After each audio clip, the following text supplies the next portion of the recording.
Hello friends, carrot தனியாகவும் beans தனியாகவும் பொருள் செய்திருப்பீங்க, சேர்த்து கூட செய்திருக்கலாம். ஆனால் எக்ஸ்ட்ரா இன்னொரு பொருள் சேர்த்து செய்து பாருங்கள், செம்ம டேஸ்ட்டாக இருக்கும்.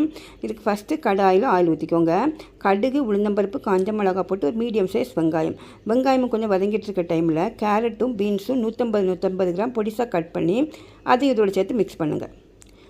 அது மிக்ஸ் பண்ணதுக்கப்புறமா ஒரு 3 டீஸ்பூன் பாசிப்பருப்பு இது முக்கியமாக சேர்த்துக்கோங்க. அது மினிமம் 1/4 மணி நேரமாக ஊற வச்சதை இதோடு சேர்த்துக்கோங்க.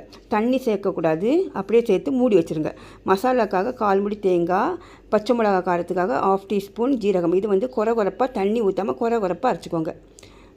மஞ்சள் பொடியும் உப்பு சேர்த்து காயில் கொரகொரப்பாக அரைச்சிருக்கிறோம். அந்த மசாலாவும் சேர்த்து போட்டு நல்லா மிக்ஸ் பண்ணுங்கள்.